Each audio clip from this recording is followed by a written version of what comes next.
Learning from the wars of other nations is invaluable. Indeed, all questions about the evolution of war can be answered without expending your own blood and treasure. Consequently, militaries have sent officers to observe and report on foreign wars for centuries. The American Civil War was no exception, but the impact of these observations was muted. While the European missions gained some valuable insights on how the conflict in the United States was evolving the nature of gunpowder warfare, they'd be overshadowed by contradictory lessons from Europe. However, this wouldn't become a problem until 1914. Welcome to our latest video on the American Civil War, in which we will devote a special episode to the European observers who came to watch the conflict and examine what they thought of the bloodiest battles ever fought on American soil.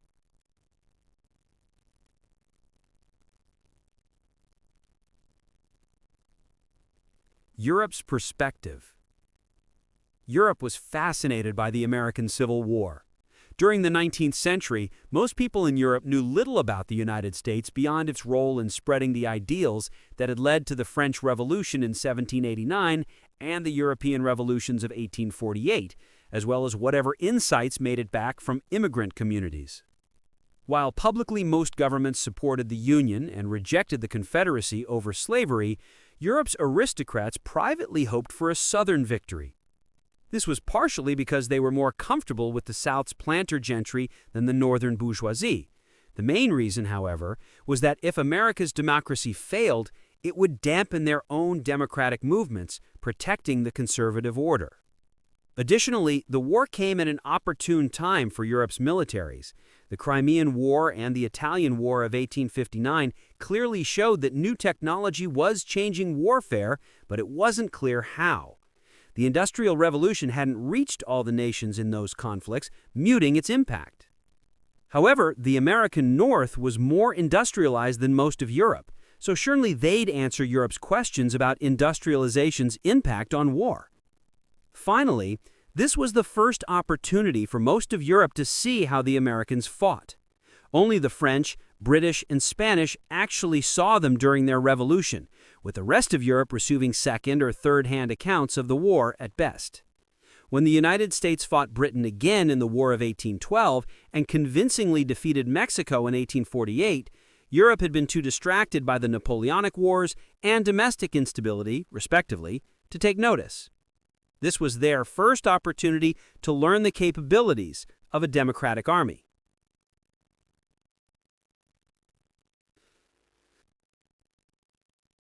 The missions. While Abraham Lincoln was quick to welcome European observers to the North, he only begrudgingly allowed them access to the South. However, official observers enjoyed special diplomatic privileges which forced his hand. Given Europe's fascination with the South, it could have caused a major diplomatic incident had he refused to allow observers to cross the battle lines or come through the blockade. Thus, they were allowed to travel freely. That said, not every European power cared about the American Civil War. The Kingdom of Italy had only been unified less than a month before the war began and was too busy forming itself to care about a distant war. Managing the fallout from absorbing the Kingdom of Naples and the ongoing tension with the Pope were far higher priorities. Meanwhile, Austria's observers' reports weren't taken seriously. The United States and Austria had always had limited official contact, and the deeply conservative Austrian military was highly resistant to reform. Austria only reluctantly began modernizing its weaponry following its defeat in 1859, and the initial reports from its observers confirmed the conclusions reached from that war. The emperor and his leading generals consequently lost interest. To them, the American war was just a minor curiosity. Later reports raised serious questions about the readiness of the Austrian army for modern war, but were ignored. It would take a later defeat to force stronger reforms. Similarly, the Ottoman Empire sent formal observers to the United States, but it's not clear what, if any, lessons were learned. The Ottoman army had just gone through a very difficult period of modernization prior to the Crimean War. That war found the army still lacking, but there was little desire for more reform in the 1860s. As such, the Sublime Porte filed and largely forgot the reports.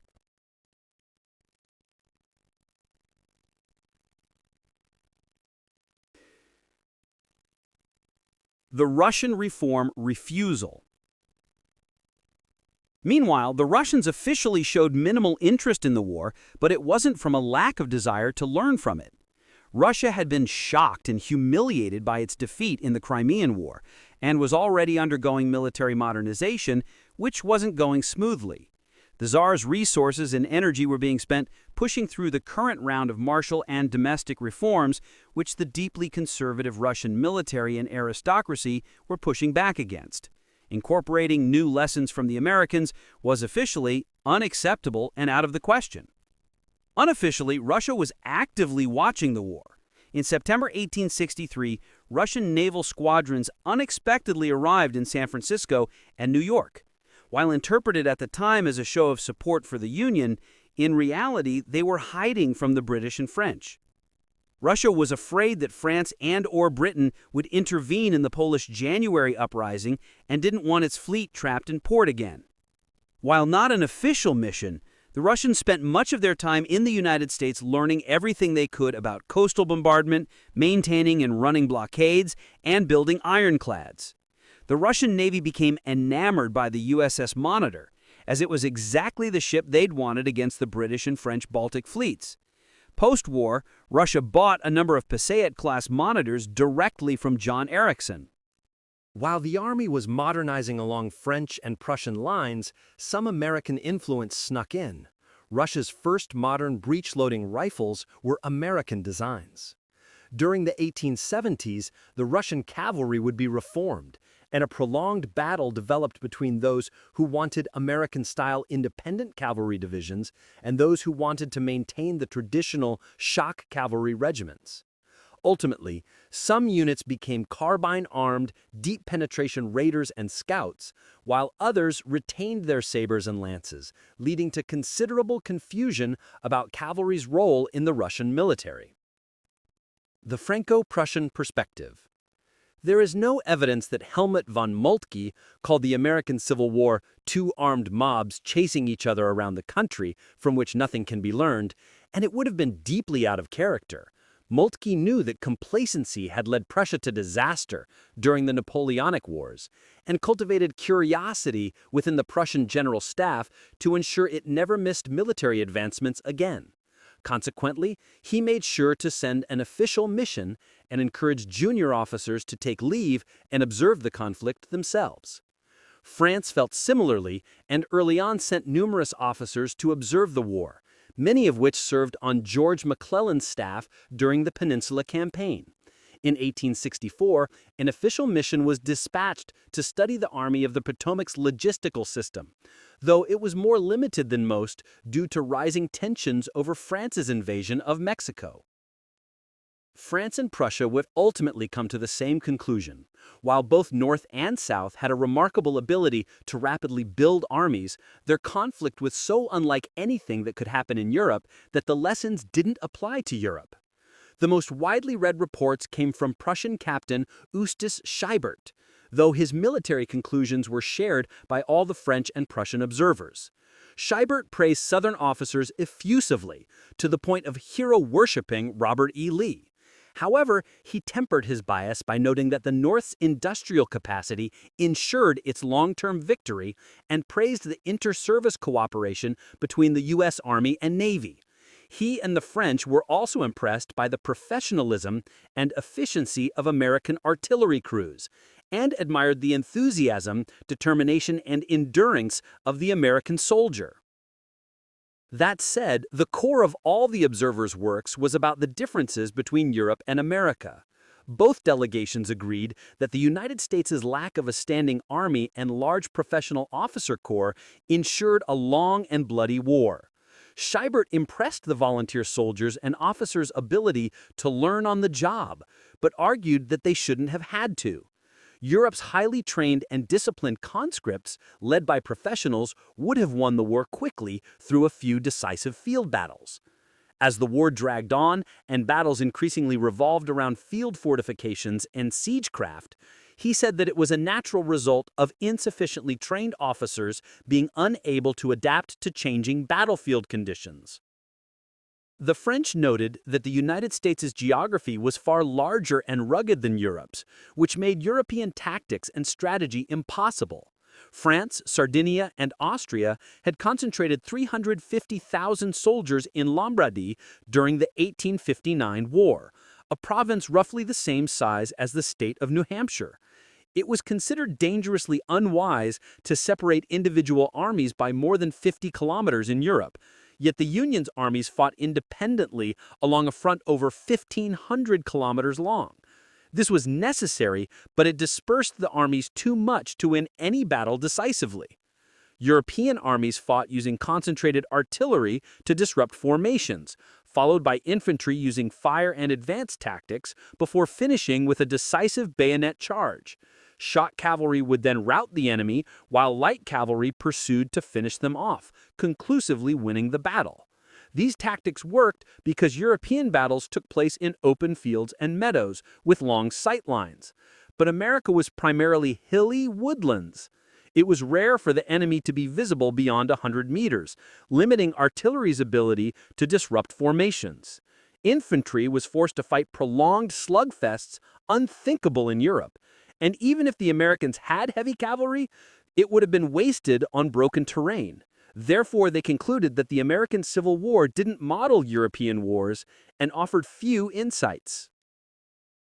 Meanwhile, the British, as the only European power with extensive holdings in North America, Great Britain had a more urgent interest in the American Civil War. The two nations had already fought two wars and nearly came to blows over a border dispute in 1859. As future conflict was still highly possible, the British observed the war closely. Two official military missions studied Union industry, fortifications, and artillery while quietly assessing the prowess of their potential enemy. Additionally, numerous journalists and officers arrived to observe and report on the war. Their extensive reports produced mixed results. While the British public was strongly pro-Union, the pro-Southern aristocracy was far more interested in the South. Both the journalists and some officers responded, with many of the widest-read reports being human interest pieces on Southern culture. Most famously, Lieutenant Colonel Arthur Fremantle wrote extensively while traveling through 9 of the 11 Confederate states and observing the Battle of Gettysburg. His best-selling book, 3 Months in the Southern States, strongly praised the Southern people and reads like a travel log rather than a war report. The more militarily useful results both reassured and disquieted London. On the one hand, the reports on industrialized logistics, modern weaponry, and command developments all confirmed lessons learned from the British Army's poor showing in the Crimean War. Consequently, new urgency was placed on ongoing reforms and the modernization program. Of course, the Army's program was largely eclipsed by the Royal Navy's rush to replace its wooden ships following the Battle of Hampton Roads. On the other hand, many observers were shocked at how quickly the United States went from barely any military to one comparable to the Continental standing armies. They warned that the United States could raise, train, and equip an army capable of conquering British North America before London could respond. This reinforced London's existing policy of avoiding confrontation with the United States. Fletcher sees the future. Colonel Henry Fletcher further warned in his reports and book, History of the American War, that this American army was far more dangerous than it appeared. While it appeared undisciplined and amateurish by European standards, it was adapting and learning from its mistakes far more quickly than a European army could. Europe's officer corps was drawn from the aristocracy, while the rank and file was largely filled from the poorest of the poor. The middle classes largely shunned and were shunned by the military establishment. All decision-making came from the top down, and despite their professionalism, European armies remained rigidly rooted in tradition. The Union Army was egalitarian, drawing from all classes into all ranks. The average American soldier had far more education than his British counterpart, and this meant that the army was learning from the top down and the bottom up. Consequently, this democratic army recognized that battlefield conditions and improved artillery made rigid formations useless and adopted looser and more mobile formations. Their preference for fighting from natural cover and prepared fortifications was the logical adaptation to the deadlier modern weapons. This had in turn placed more decision-making responsibility on American junior officers, sergeants, and individual soldiers, yet they rose to the challenge. There had been no formal decision to adopt these tactics, but had naturally spread throughout both armies. This would never be allowed to happen in a European army, and Fletcher argued this was a major weakness on Europe's part. 19th century European wars were fought for fairly limited political ends, while America's war was a fight to the death between nations. Britain's all-volunteer professional army was perfect for limited conflicts and colonial wars. However, if it had to fight a total war like the Americans did, this army would rapidly be depleted. Britain would have to form a new army from new volunteers and conscripts, just like the Americans were. Therefore, Fletcher argued that mandatory military service should be implemented for all classes to prepare the currently unmilitary British public for future wars. He also advocated for raising public education and physical fitness standards to match what he saw in America, with a particular need for West Point-style, comprehensive officer training. When the total war finally arrived, Britain would need a much larger pool of trained and capable recruits. The forgotten lessons.